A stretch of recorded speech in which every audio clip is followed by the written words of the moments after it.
Hi guys, this is Joel Kennedy with Kennedy Violins, and today is the fourth video of an 8-video series about effective practice techniques. Today specifically is about using the metronome, and spoiler alert, the metronome should be your best friend.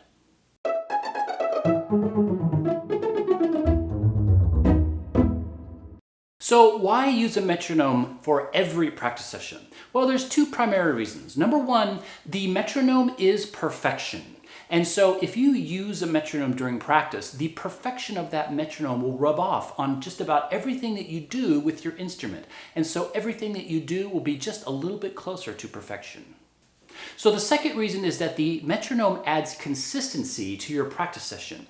The metronome will make sure that you don't practice anything too slow or too fast. So for example, let's say you're practicing a difficult section in your concerto or something, and you've managed to get it up to, like, let's say 45 beats per minute for this difficult section, okay? So the next day, well, you just put the metronome on, let's say 40, and practice it from 40, you go through 45 and get to 50. Okay, the next day, then you start at 45, then practice it to 55. Okay, so you want to give yourself a little bit of a buffer for catching up to what you did the day before. But the point is that the metronome will give you a lot of consistency. It'll make sure that you're always practicing something at the correct speed and the speed that's most beneficial to you. So a metronome improves pretty much everything about your playing. You can use the metronome to make sure that you're playing evenly, you're not rushing, you're not dragging. It'll clean up your stroke, it'll make your spiccato and other kinds of bouncy techniques a lot cleaner. You can use it for your vibrato, so when you're practicing your vibrato, it'll help you make sure that your vibrato is nice and even. There's just many reasons why you want to practice with the metronome, and really it benefits pretty much everything about your playing. So how do you practice with the metronome? Well, it's actually really easy, and the metronome is good for a few reasons in particular. So the first one would be, like, let's say you're practicing scales. So, like the video that I did before this one, I played some scales and showed you guys how to go through the scale patterns. So I just put the metronome on one speed, and I played through my scale patterns. And what that does is it makes sure that I'm consistently always playing my warm-up, my scales at the same speed, and it keeps them nice and even. The second way is, let's say you're doing some exercises, like let's say vibrato. Okay, usually when people start off with vibrato, and I will be doing a video on this later, you start off with your hand moving really slow, then you have to speed it up. So you start off really slow, and then as you get used to the motion, then you speed the metronome up, and then so you're basically always changing the metronome to help you with a particular technique. You can also use the metronome for spiccato techniques, right? So you start off usually with your spiccato really slow, and then you speed the metronome up, and then you can practice your different bow techniques. I'll be doing a video on bouncing techniques like spiccato and whatnot later as well. So the other way in which you can use your metronome, which is very common, is to improve difficult passages in your music. So the most common way would be you basically find a speed at which you can consistently play a passage really well. And let's say you use the 3 times rule. I always say be able to play something without making a mistake 3 times to 10 times in a row. Kind of depends on how much you really want it, okay? But let's say at a minimum, the 3 times rule. So you'll set the metronome at a particular speed, and you'll play a passage 3 times in a row perfectly. Once you do that, then you speed up the metronome just a little bit. Okay, then once you do that, you speed it up and so on and so forth, and eventually you get to your target speed, and you'll be really surprised. There are things that maybe you think that you can't play. You think that I'll never be able to play it that fast. But if you're patient and you use the metronome and you gradually speed it up and you stick to that 3 times rule, you can play just about anything at just about any speed that you want. So I'll give you a little demonstration. Okay, so I'll play a little passage, and I'll set my metronome here. Okay, so normally you'd want to play it 3 times. I'm not going to take the time to do that. So I have the metronome set. Let me look here. I have the metronome set at about 48, which is really slow.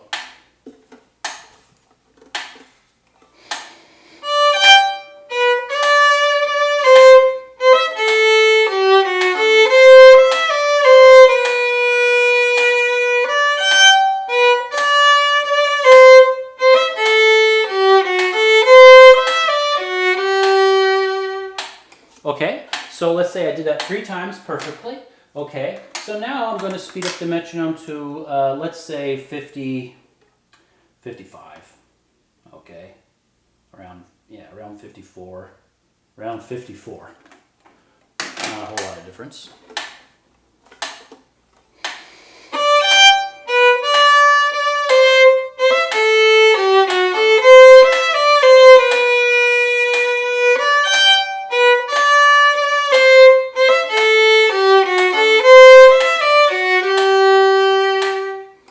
Okay, so you notice I'm doing it really, really gradually. In fact, it's so gradual that it seems like, wow, that actually wasn't very hard. But your brain can detect, oh, it's a little bit harder, but you know, it's pretty manageable. And then, you know, so you barely notice, really. And then you play it several times in a row without making a mistake, but your body and your mind are acclimating to that new speed. So you can build things up without really trying that hard. So now I've got it about 5 notches faster.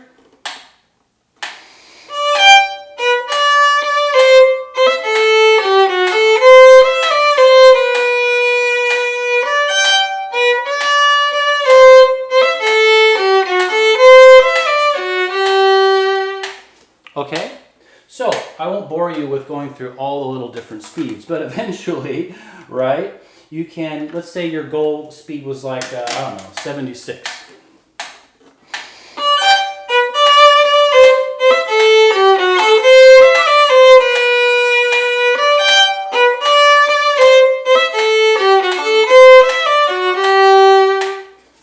Right? I don't know. Actually, I think that piece people would probably play a little bit faster. So let's put it like, you know, 86.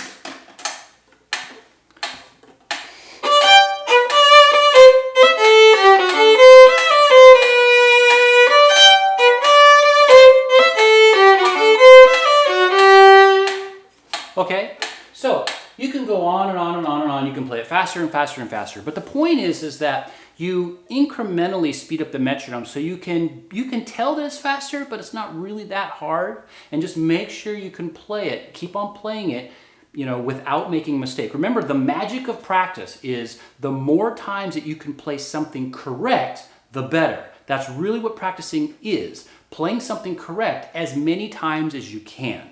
So the metronome will keep you from practicing it too fast. Now, if you speed up the metronome too quickly, then you'll have failed attempts. Failed attempts is teaching your subconscious to play it wrong, playing it the way that you don't want it to. So don't speed the metronome up faster than you're able to play it correctly. And hey, you know, if it's a really difficult passage, it might take you a week, it might take you 2 weeks to get to your target speed. That's okay.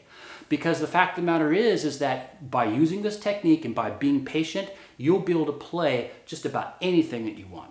So guys, I hope I've answered a few questions and been of some help. You know, if you have any other questions or comments, please put them below here, and don't forget to subscribe and hit that little alert bell so you get a notification every time I create a new video. And don't forget, you know, here at Kennedy Violins, you know, we're all players and teachers, so we're always happy to answer any kind of questions you have anytime. Thanks, guys.